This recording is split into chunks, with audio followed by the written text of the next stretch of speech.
everyone. Good morning. Good morning, everyone. Good morning. Good morning, everyone. We're going to get started. What I want to do, because our superintendent has another engagement, so I'm going to bring him up very quickly so he can just say hello and do his spiel, and I'm going to come back and welcome everyone here to the city of East Orange. Without further ado, our superintendent, Dr. Irving. Thank you, Member. Thank you. Good morning, everybody. Good morning. Good morning, men. Good morning, young men. Good morning to the women who support these amazing men who are here today. My name is Dr. Christopher Irving, Superintendent of Schools. Welcome to East Orange Campus High School, home of the Jag. The sectional champions in football. Give our Jag a I want to thank the men of Omega Psi Phi, my good brother Matt Stevens, our wonderful mayor, for their leadership in helping bring us all together to have truthful conversations around manhood, around fatherhood, around young manhood, and how the women in our lives can support our respective communities. Conversations like this help propel our community to be better, to be stronger, to be more engaged, to ensure that the young people, who many of the folks who send their kids to our schools every single day understand that we support the future, that we see the future in our men, that the young men who are here are the future fathers, they are the future grandfathers and uncles, but they're also the future doctors, the future lawyers, the future superintendents, the future mayors of the communities that they serve. And so I am so honored to be here. There's a conference that I get to, so I'm going to be dashing out. But I wanted to make sure I stayed here just to be able to say thank you. Thank you to everyone who is here. Thank you to our mayor for your vision, your leadership in this great city, but also bringing us together. And a special thanks, quite frankly, to my brother, the brothers of the Omega Psi Phi fraternity in Florida. I joined this fraternity 23 years ago, and I've never regretted the day that I rocked Royal Purple and Gold. Brothers, it is great to see you all here in many different spaces. We have Charles Simmons, who I know is our corporation counsel in the city. You represent East Orange. We have our mayor. We have Councilman Pullins, who's the chairman of our council. We have Stackhouse, who's also on our board of education. The Qs do it well in East Orange. And we don't do it just because of you. We do it because of great men who have to be brothers of Omega Psi Phi fraternity.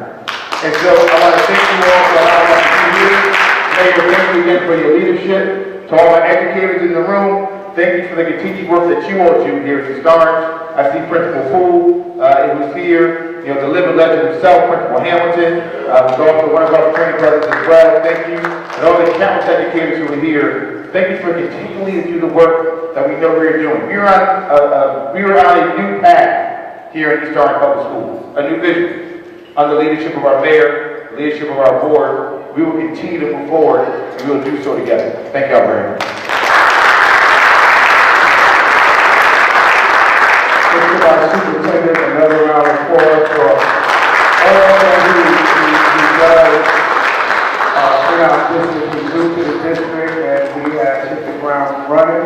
Let me just also acknowledge my sister and our councilwoman of the 5th Ward, who has been doing an outstanding job in this city, Naima Fontohori. Give her a round of applause.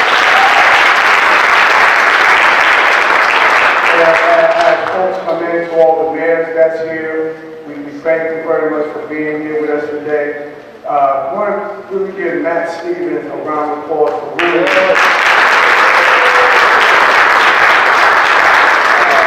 our recreation department, street maintenance, who also engaged in what we're doing today. But again, as you heard, our bosses, Larry Martin over there, thank you very much. Our brothers, Omega Psi Phi, the X5 chapter, thank you so much for your foresight and making sure that all of this event today came true, because we know how important it is to make sure that we do our part as men in the community and make sure that what we're doing today with this conference, that we confirm that we become the village for our young people. And many of you in this room who have your own organizations, who have been working with kids, and doing what you have been doing, we appreciate all of you. And give yourself a round of applause for your efforts. So again, we got a great program today. And I know that everyone here is going to enjoy these breakout workshops that we're going to be doing. I had an opportunity to look at many of the individuals who are,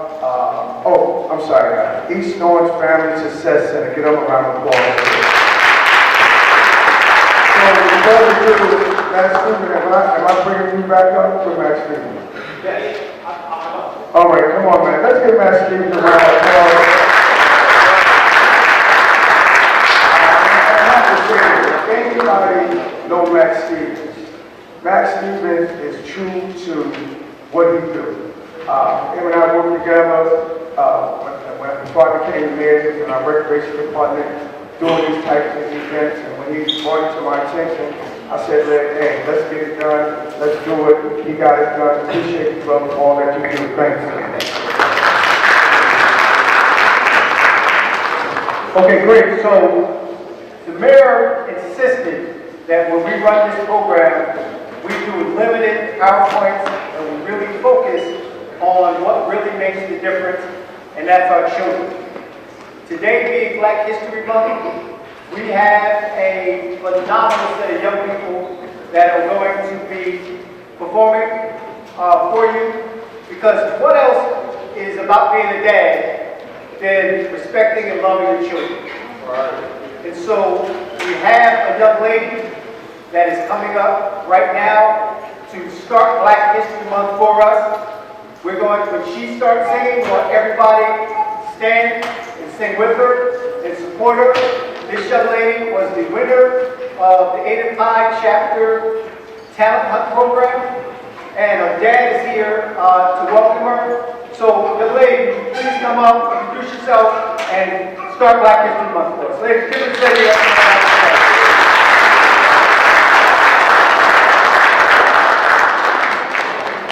Good morning, everybody. Good morning. My name is Abigail Munstead. I'm not from East Orange, I'm from this resident, but I participated in one of the competitions and I won first place. So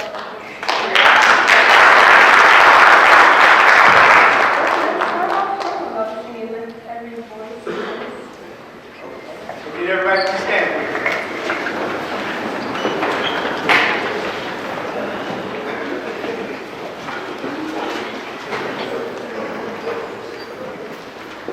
Lift every voice and sing, till earth and heaven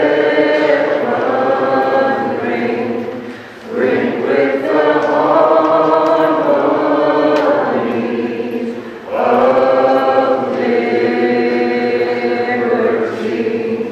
Let our rejoicing rise high as the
This brother had a zillion things to do today. He's actually the mayor of Linden, And this is his daughter, so can we give him a round of applause?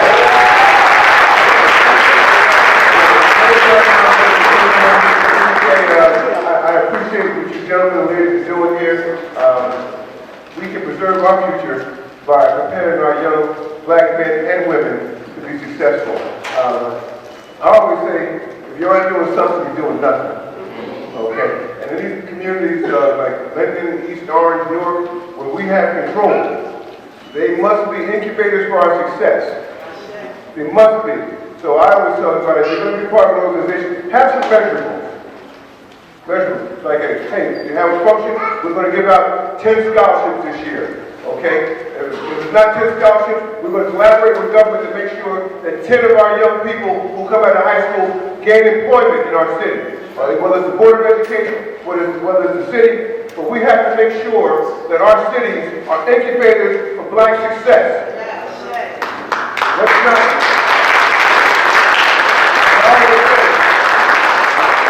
These towns were considered urban towns. Nobody wakes up in the morning and says, hey, I want to be the mayor of an urban town. These towns were made urban by people who ran them before we got our hands on them. Okay? So it's incumbent upon us to take it and turn them around. It's not going to be easy. Ted Green knows that. We don't this doesn't turn over overnight. But if we stay with it, and we encourage our young people, and we make sure we give them opportunities for employment, they will be the people, they will be the success stories in our towns. Our towns must be incubators for black success. God bless you all, and may we have a great Black History Month.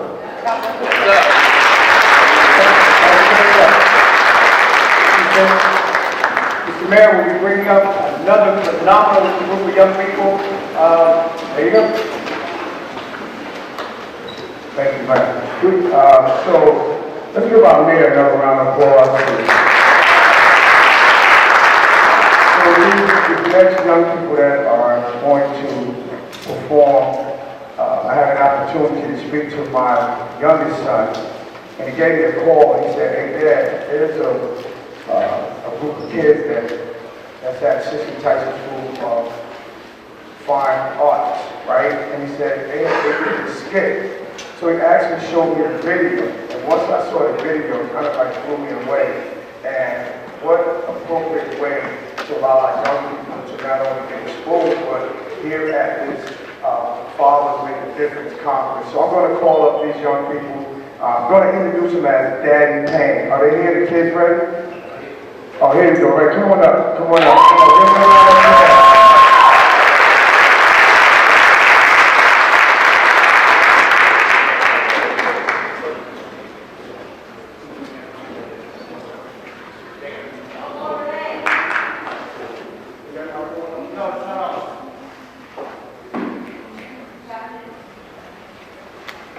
Sound guy, can y'all turn the mics up a little more back there?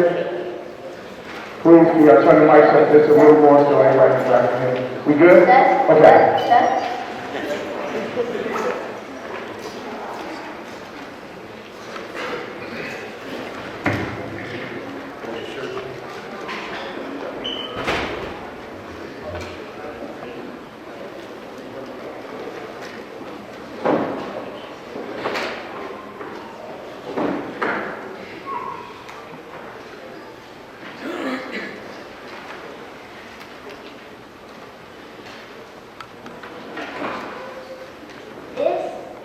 Thank you letter to my father for the gift that keeps on giving.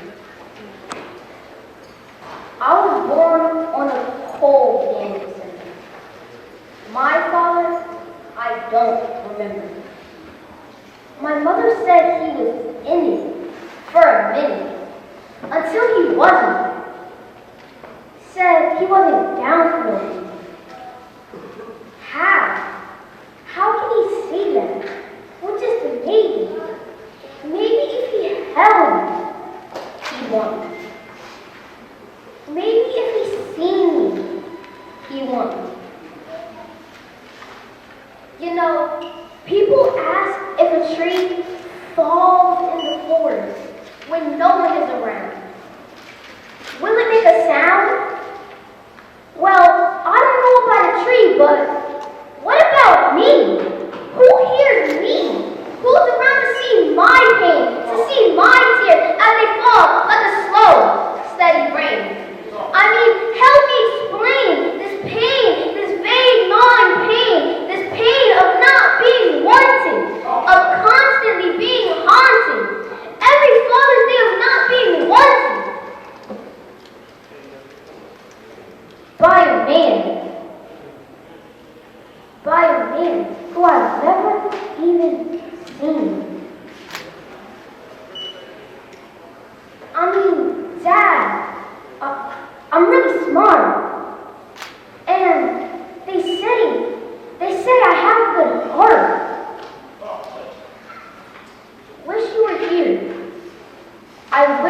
were here from the start. On that cold day in December, do you even think of me? Do you even remember? I do. Every December, people ask excitedly, what did you get? What did you get? Huh. I said the same thing I always did.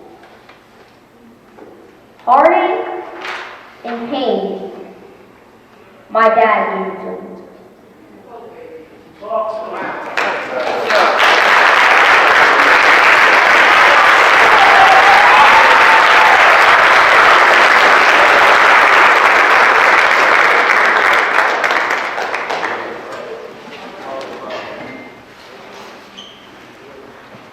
Every morning, I play a game with my father. He goes, knock knock, on my door. And I pretend to be asleep until he gets right next to the bed. And then I get up and jump into his arms. Good morning, Papa. And my papa, he tells me, I love you. We share a game. Knock, knock. But then one day, the knock never comes. I wait, but Papa's not there where I be. Morning after morning, he never comes. He never comes to help me get ready for school. He never comes to cook me my favorite scrambled eggs. He never comes to help me with my homework after school. I listen at the door, but I never hear his knock. And then I think, maybe he comes when I'm not home. So I decide to write him a letter and leave it on my desk. Papa, Come home, 'cause I miss you. Miss you waking me in the mornings and telling me you love me. Papa, come home, 'cause there are things I don't know. And when I get older, I thought you could teach me how to dribble a ball, how to shave, how to drive, how to fix the car. Papa, come home, 'cause I want to be just like you. But I'm forgetting who you are. 2 whole months pass, and my letter to my papa still sits on my desk. But I leave it and wait for my papa's knock. And then one day, I come home from school, and on my desk, I find a letter from my father. Dear son, ask your mama to make you those scrambled eggs you love. Remember to do your homework before you watch TV. I am sorry. I will not be coming home. For every lesson I will not be there to teach you, Hear these words. as you roll them, shade in one direction with strong, deliberate strokes to avoid irritation. Dribble the page with the brilliance of your ballpoint pen. No longer will I be there to knock on your door, So you must learn to knock for yourself. Knock down the doors that I could knock. Knock to open new doors to your dreams. Knock for me. For as long as you become your best, the best of me still lives in you. Knock with the knowledge that you are my son, and you have a bright, beautiful future. But despite my absence, you are still here. Knock, who's there? We are!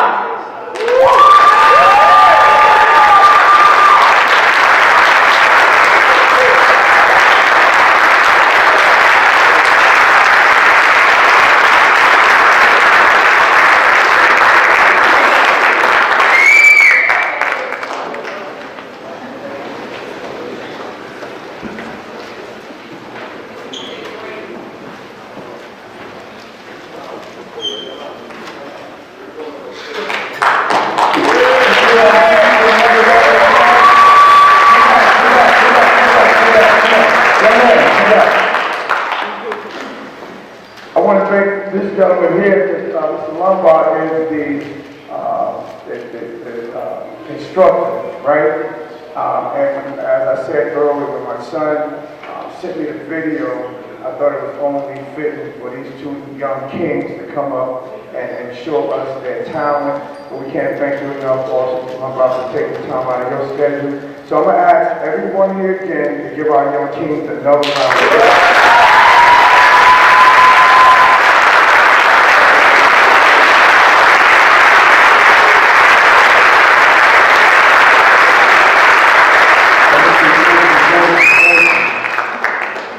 You know, we always want our young people to know that they do something that's positive, that we're behind them, we support them, and by clapping and standing up, they even encourage them to do more. So let's give them another round of applause.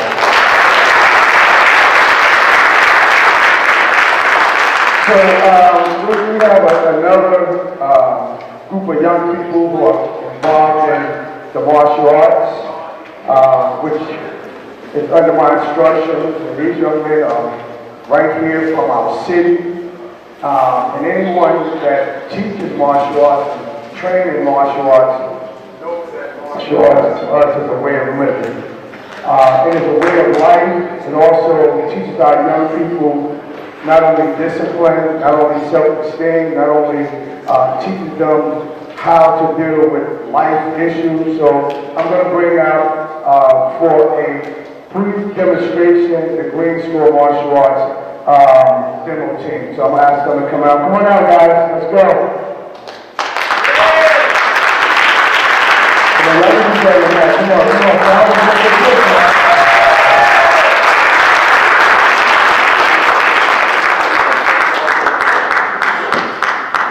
Come on, let's move this back a little bit.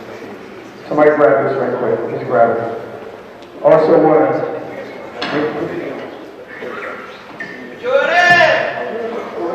Somebody hold this up. Hold it up. You grab that right there. Put it to the back.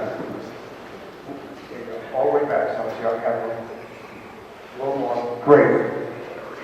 Good. Put the thing back on it. All right, let's line up. Let's go, Jordan. Okay, give these young men a round of applause.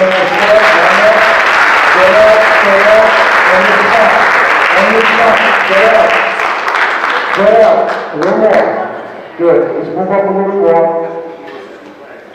So these young men right here are a part of the Green School of Martial Arts and Fitness. If you see the young man in front, Jordan has been with us now for over 2 to 3 years. He's a green belt. And the other young men who are just really getting started in the martial arts, they just got recently promoted to yellow belts. Give them a round of applause. So we're just going to display some of the things that we do here in the Aikido Bukai system. I see my brother, Master Brady out there, that's with us today, and his son. So really appreciate that. So they're going to put on just a small demonstration for you. It will give you an idea of what we do in our dojo. And this is our way of making sure that we mentor the young men in the community and make sure that they understand that they have a responsibility in life. Jordan, let's get started.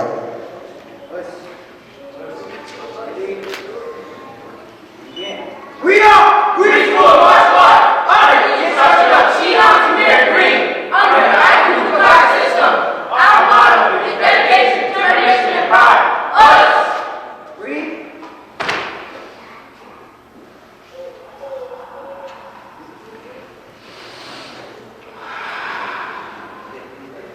Ready? Single one, go. 2, yeah. 3, yeah. 4, yeah. 5, yeah. 1 up 2, go. Yeah. 2, yeah. 3, yeah. 4, yeah. 5, yeah. 2 up 3, go. Yeah. 2, yeah. 3, yeah. 4, yeah. 5, yeah. 2 number 4, go. Tighten up. 2, Okay. 3, 4, 5. A little stronger. First. Flank this, break. Jump. Strong key out, let's go. Turn on 5. Go. Go. 2. Go. 3. Loud. Go. 4. Go. 6. Go. Ready? Turn on 6. Go. Let's go. Let's go. Go. Let's go. Go. 2. Go. 3. Go. 4. Go. 5. Go. Turn on 7. Go. Go.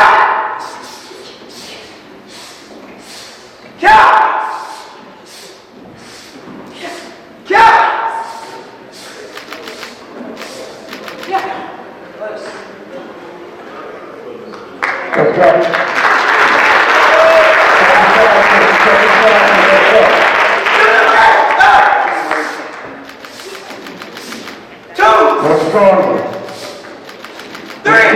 Everybody key out.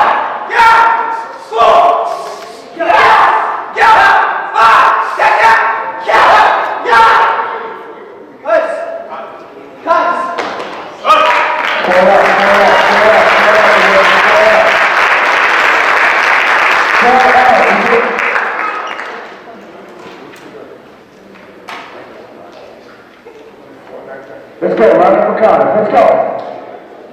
Tighten up. Back up. This is very Connor. Take one step back. To the stairs. Tighten up.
So what they just demonstrated coniform, and that's basically what we do. We say fighting imaginary coaching using blocks, kicks, and punches in all ways. So they're going to demonstrate some self-defense techniques, and then we're going to be out of here. Tighten up. Jordan, wait, get closer.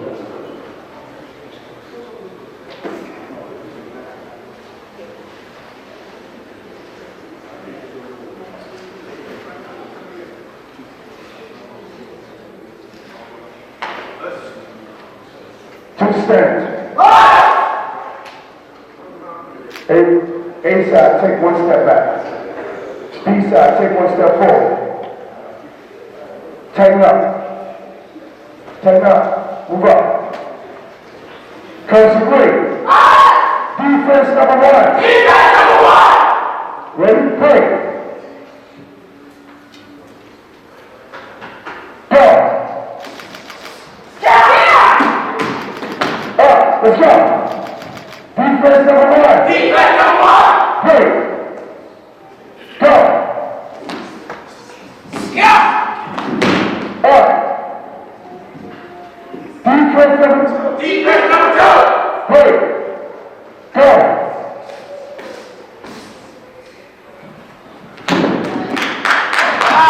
Let's go. Defense number three.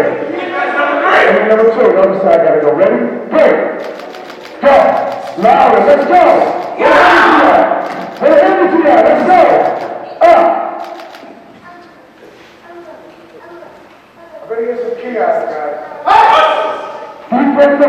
Defense number 3. Ready? Go.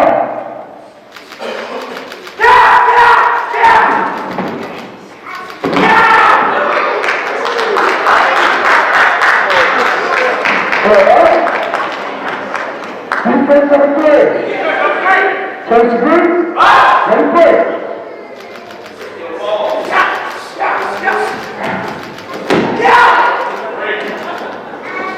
Get in the fighting stance. Get in the fighting stance. Up. Defense number 4. 2 steps. Turn this way. Step up strong. Let's give him a round of applause.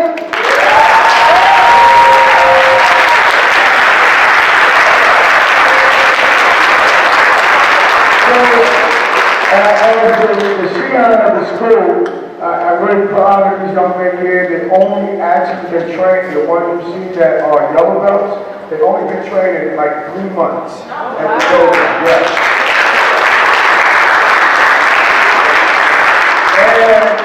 And if you would have watched some of these young people coming in on the first day into the dojo, you know, all of us who are working with our young people, we're always dealing with attitudes, we're always dealing with, they're very rebellious.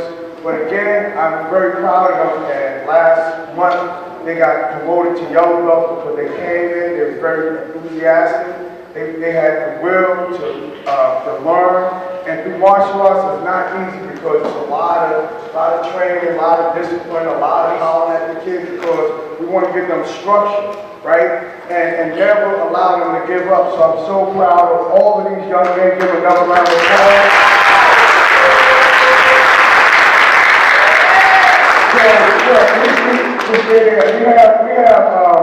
We have some awards to give out. So man, I'm gonna jump and bring this gentleman on. This gentleman here started at my dojo about 4 months ago, 5 months ago. And he actually came into the dojo and said, Shion, I have about like 20 kids. So as the business owner, you're more like, 20 kids you're gonna bring, they're gonna pay, right? You know, when it wasn't about the pay. And when he first came, I kind of like, yeah, you got 20 kids, okay. The next week, this gentleman, come on up, Master. Bring it, I want you up there too. This gentleman not only has been consistent in supporting the Green School Martial Arts organization, not only have he brought 14 kids, but because of his effort, I have over 37 kids that he brought to the dojo. So I'm asking him to come out.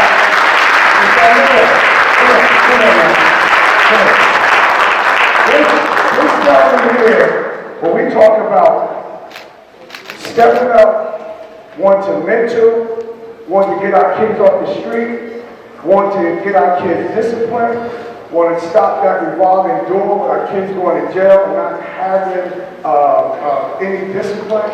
This gentleman right here, and I'm very, very honored, and I say that in so many ways, who has not only been consistent, where he brings these kids by himself, in his van, from different neighborhoods, and they still make it to the dojo on time at 6 o'clock. Give it a round of applause.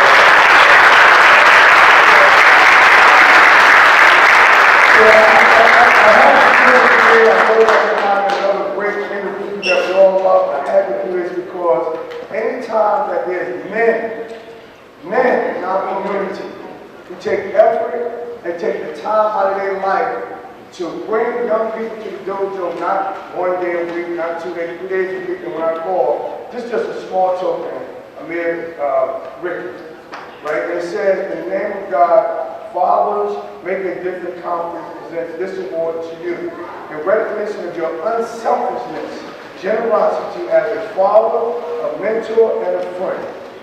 A father's strength is measured by the hearts he touched. And you're going to touch a lot of people's hearts, man. I'll bring these kids to the dojo, man. I appreciate it, man.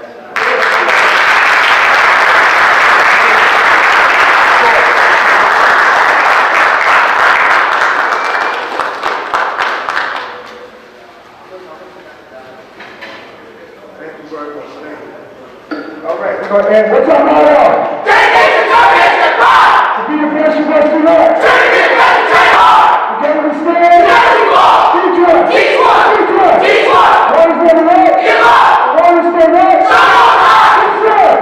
Aye. Teach us. Aye. Let's go, let's go, let's go, let's go, let's go, let's go.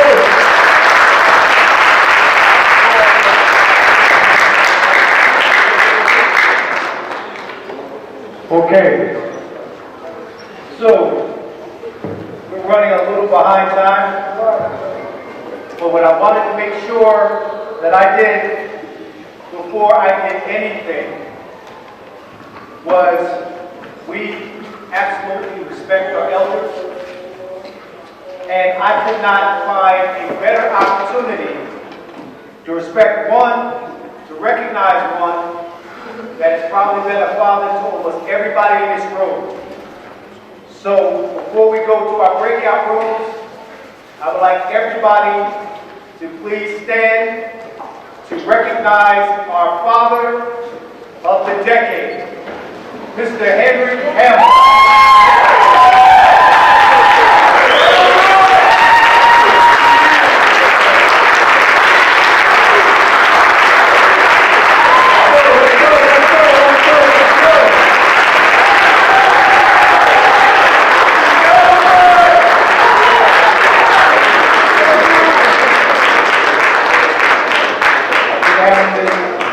You've been a father to all of us for at least the last 60 years.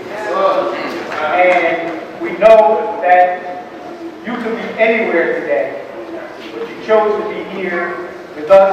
You didn't know we were going to do this, but we wanted to make sure that we acknowledge and just said, thank you, brother. You've been a consistent role model for all of us. And we just couldn't say thank you. I'm going to let the mayor say some things, and then I'm allowing you to address the audience.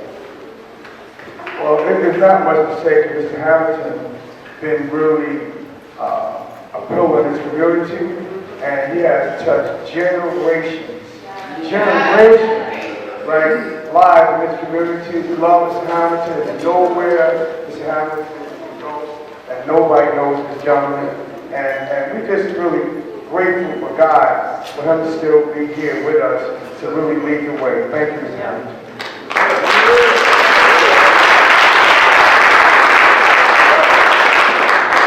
I've had many challenges I've met over the years, and what's most difficult on the way over here, I did not expect. I thought to go home, but I said no.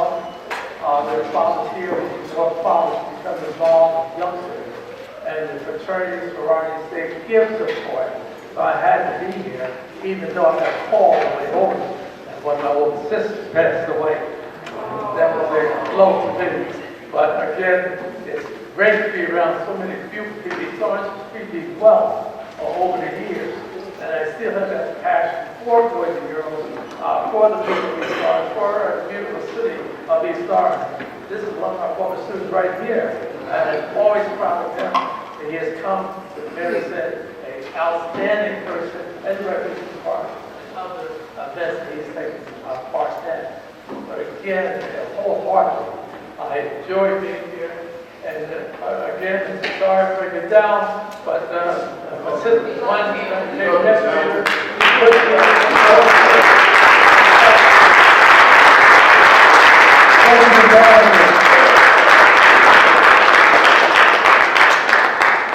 So, ladies and gentlemen, we now are going to progress to our breakout sessions. They're all resource sessions.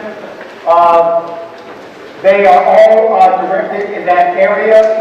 There are staff in the hallway to give you direction on which room that you're going to. At this point, Hold up, guys, so we hear where you're going. Everybody just hold up for 30 seconds. Brothers, what I'm trying to do is give some direction on this one. can everybody hold up? Hold up. I'm going to ask that we leave my workshop. So if there's anyone here that is going to the artificial intelligence workshop, Jamal will be walking you to that workshop. So artificial intelligence, follow Jamal. Right, just pull that way, Bob. All of the athletes that are here for the Life After High School Sports, you would stay in this room. If there's anyone here that is going to the Special Needs for Dads workshop, you will be in room B105. Start to head that way. Next would be caring for the caregiver, and that's in room B101. So start to walk that way.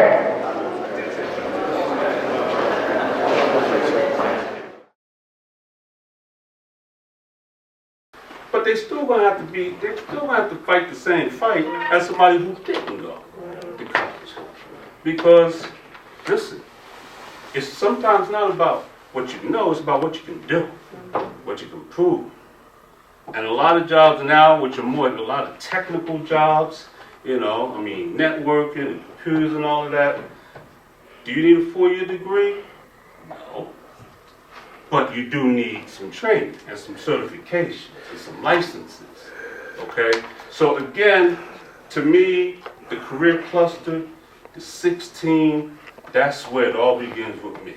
With someone who says, I'm looking to get a job or I'm looking to start a career.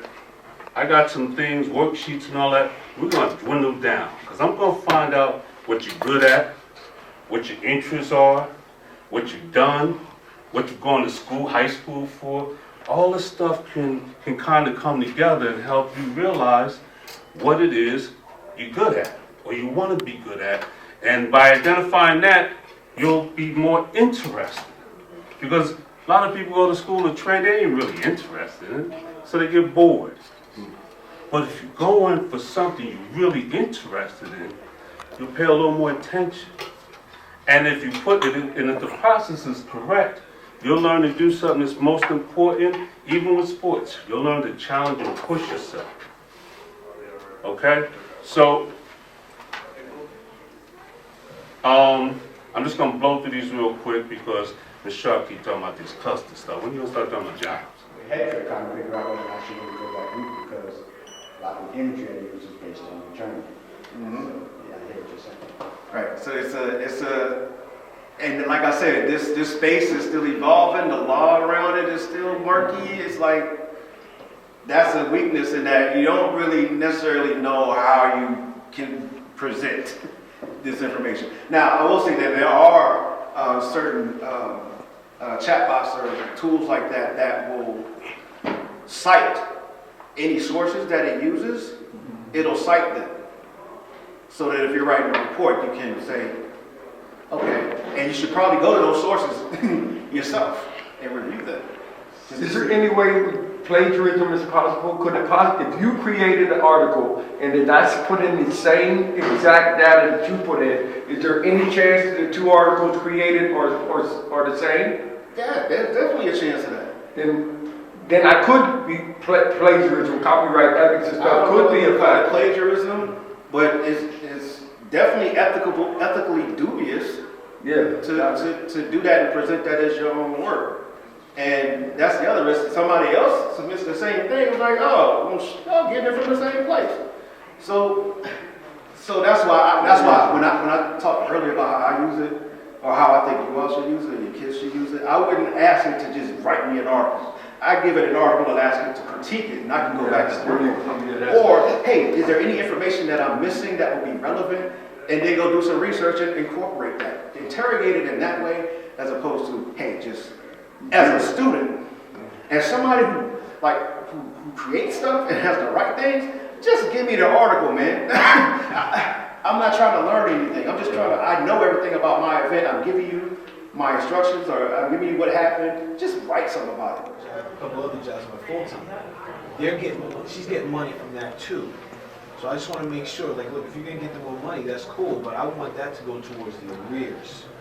So that arrears can count. So I go on the CS and I look at the balance. I'm like, yo, that was the same balance it was last week. Right, exactly. I just paid, I So- just see the $50. So caseworker. It's going to be the caseworker. Okay. Right, because that's the situation. Remember I said You know, the left hand doesn't know what the right hand's doing. And if you have, and it's always a situation where you have multiple jobs where, so are they doing the garnishment? Yeah, they're doing Right, garnishment, so you have numerous garnishments going on at the same time because job A, here's what happens, right? The state is mailing out orders, right? Those garnishment orders, right? And it's being funneled through, like it comes from the state, the county, it's like it's sending it out. So they send out garnishment order for $100 a week to job A, $100 a week to job B, $100 a week to job C. They're arguing, I don't know if you hear that, I don't remember that. All I know is I wanted this both. So I took a stool, pushed it over to the fridge, tried to climb up and get the both flipped, and I was knocked out, unconscious. Probably had a concussion. Because I woke up, it was 7, we going to sing dead. So that was the only memory. So my point is, long story short, I went through a transformational process where I understood that I had a hole in my heart that was not allowing me to love my son fully. I wasn't able to love my son fully. I wasn't able to receive my son fully because I still had something that was tugging at me that dealt with him. So I had to forgive him. And the forgiveness, what I learned through that process, and a good brother also wrote a book about it. It's not for the other person, it's for you. So when you say that weight was lifted, now I could actually love my son more fully, be more present as a father fully, because I released that relationship. And the other part about it is, I was now able to also see my father's relationship to me different from my brothers and my sisters. Because the only memory I have of my father is him giving me a gift. Not giving me pain, not giving me sorrow, but a gift. And here's the last part about it. I actually carry my father's name. The junior is actually the firstborn usually. I'm the last born, and I have his name. So I believe that I am, in part, his redemption. It's an interesting thing. Now, Ato is my middle name. It's an African name. My mother wanted to give her last 3 children African names, but she relented and allowed me to be named with his name. So I say all that to say it's a deep connection when we talk about forgiveness. And to add to that is sometimes forgiving if he wasn't there or what he did. You know, but that particular release is just as important. What's that? A lot of people have made this a income for them, right? By charging our families for advocacy services. The one thing they saw in place was to charge our families to go in and advocate for them on behalf of their children in the educational system.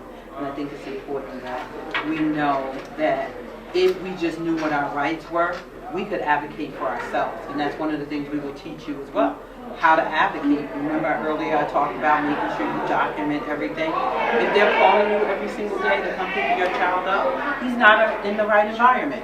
That is all you need to get him out of that particular environment and into the appropriate one. Documentation will always be the key to what you need in order to get your child what he or she needs. But what I will say, as parents, what we want for our children and what they need are not the same thing. Right? So sometimes we have to get out of our own way. I remember a parent wanted their child in a regular classroom. This kid was smart as a whip, but those behaviors would come in and it would take away from the educational learning of the other children in that classroom because he had a meltdown just about every day. And it wasn't fair, because I'm going to be honest with you, I have an atypical child and a special needs child. What I saw with that child, I would not want him in the class with my child, because now you got to wait 15 to 20 minutes 2 or 3 times a day to stop the learning for these other children. It's not fair. So that's why I tell parents, what you want and what your child needs is not always going to be the same thing.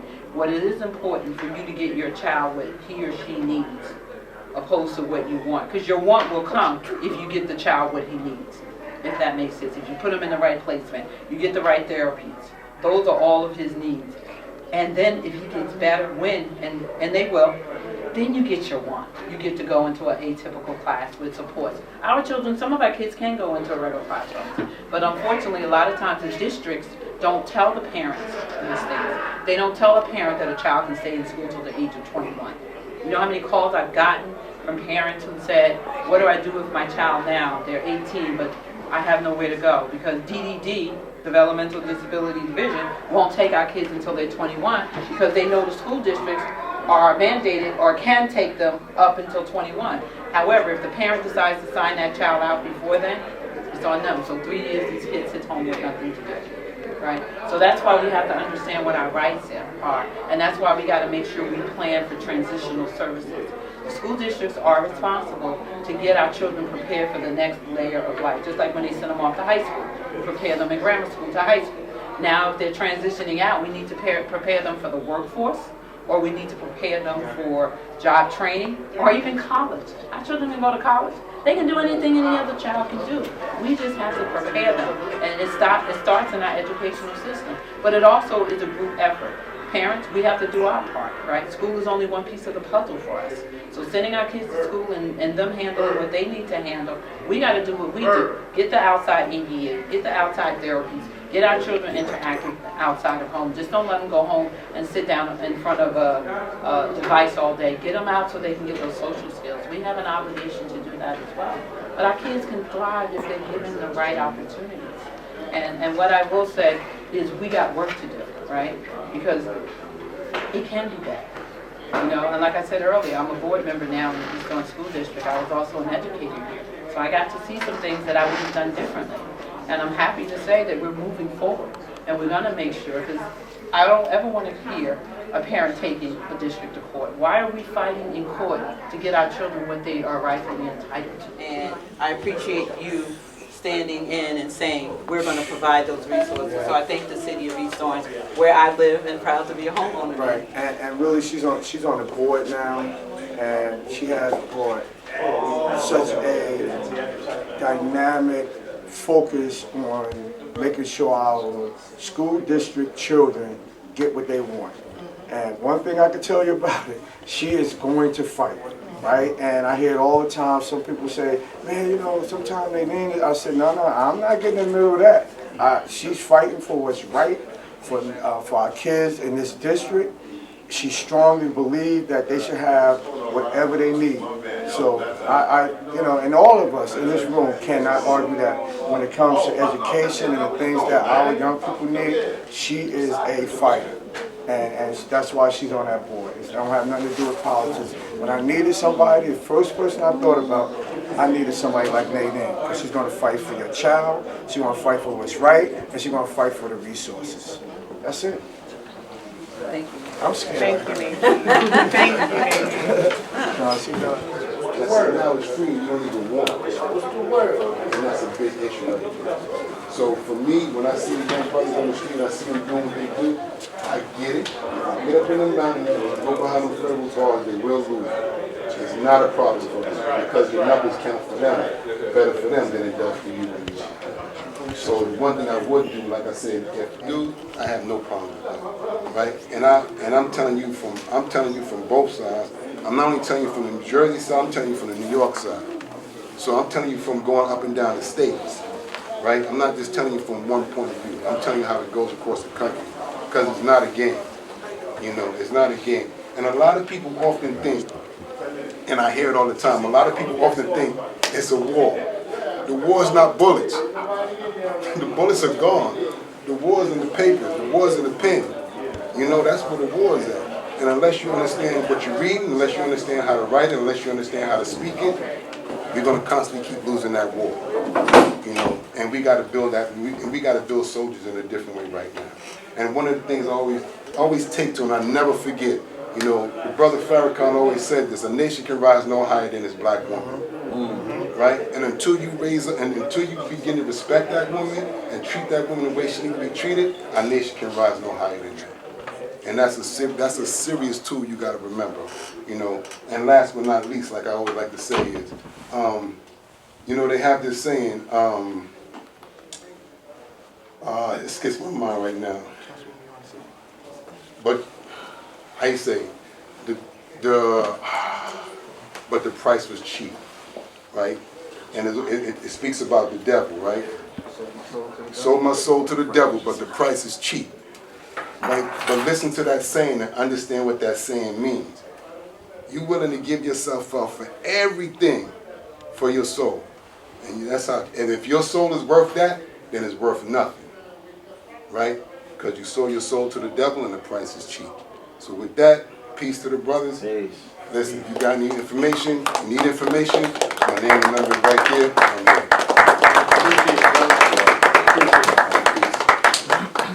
So before you speak, bro, I just want to introduce Councilwoman Naima Fauntleroy from the Mighty Fifth Ward. Hello, Queens. And we got Honorable Mayor Ted Green in there. Go ahead, brother. Good afternoon. Good afternoon. Ladies and gentlemen. You said about being discouraged and everything. I go to my story. When I'm discouraged, like, I'll go to my story, what I've been through, where I come from. Like, born and raised in Newark, but I moved to East Orange when I was 12. And I come from, like, one of the, like, I don't want to say dangerous, but one of them projects in Newark where the next morning it ain't promised. To kids, no matter, like, it ain't promised, like, and I came far, like, family, drug infection, all that. I've been around all that. I'm a part of all that, and you know, when I moved to East Orange, it was like I was like a lifesaver because it was slow. And what I mean by that is that when I was in Newark, I was moving fast. Like I ain't had nobody tell me don't do this, don't do this, don't do that, don't do that. I just did it, and I was smart because I knew what my parents and family members what they was doing, and they wasn't paying attention. So that allowed me to do more bad things. And when I got to East Orange, it was like, I can't really be too bad because there ain't too much bad going on up here. There's a lot of sports activities going on. And I moved right across the street from Elmwood Park. I lived in 68 Elmwood, right across the street. The park where, and the project was Weekway Park, and it was a couple of blocks away, so I had to walk. But it was really activities right across the street from where I lived at. So, and I started playing sports and everything, but in the mix of that, I didn't have no support. I ain't had no guidance, because my mom was getting herself clean. My father was never around. I had an older brother, but he was living his life. So I was raising myself. Like, I ain't had nobody to, where your homework at? What you did in school today? I ain't had none of that. Like I said, I was smart. I know my mom's getting herself, so she can't really attend to me. So that allowed me to make decisions and choices on my own, and they wasn't good. Like, it allowed me to then get in trouble inside the park, catching the charge, getting waved up. And when I say, you know, my story is like, I'm overcoming that. I also started, you know, I started this movement going on, and it's like this called the Chosen One, because I am the Chosen One. That's right. And by the way, my name is Mustafa, so that's what the Chosen One means, to seek do the chosen things. So, and the reason what made me come out with this movement that I started was because I have a son, and I went back to the streets, point blank. And I was deep in the streets. I'm talking about money. Like, I'm on top. I'm here. Money. Like, I'm near. Like, I'm really there. Like, I'm living a life where, like, I feel like I'm untouchable and everything. But I really wasn't, you know, because I had a team that I was a part of, and 6 of them. In 3 years, they all died. They all got killed. They didn't die. They got killed. Murdered. All of them, like, all of them got murdered. And one time I was out there in the streets, and my son, I think he was like a junior son, I came to myself, I said, I don't want to do this no more, like, and I got money and everything, and I'm saying, I don't want to do this no more, like, and now I feel like more people watching me, because now, mind you, I done lost my team, so I feel like I'm the only one out here. And I'm like, I'm going to do this for my son, I'm doing this for me, and I'm like, nah, I'm still out here for me.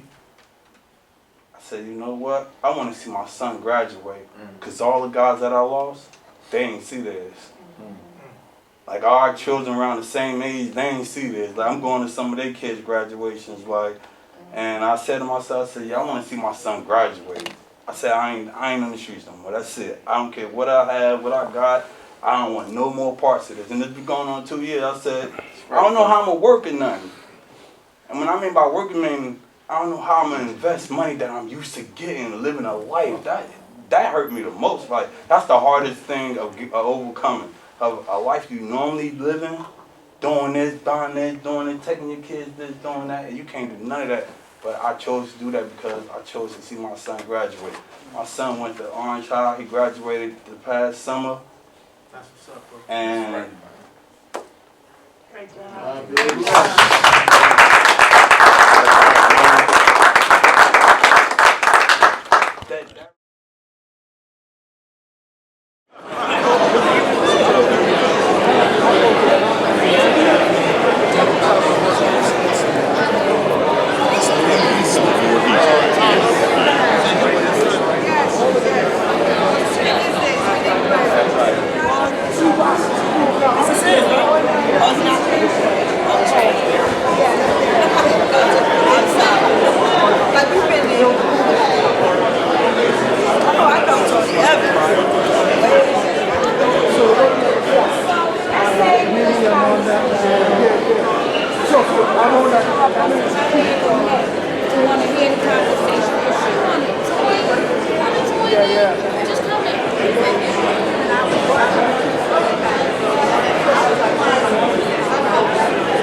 Video piece.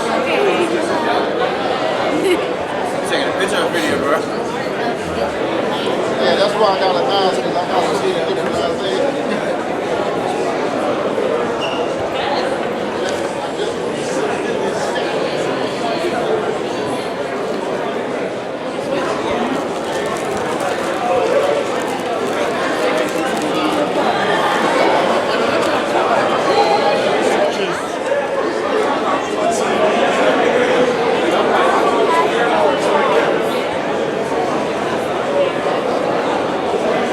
Video, I'm gonna come back and do photos.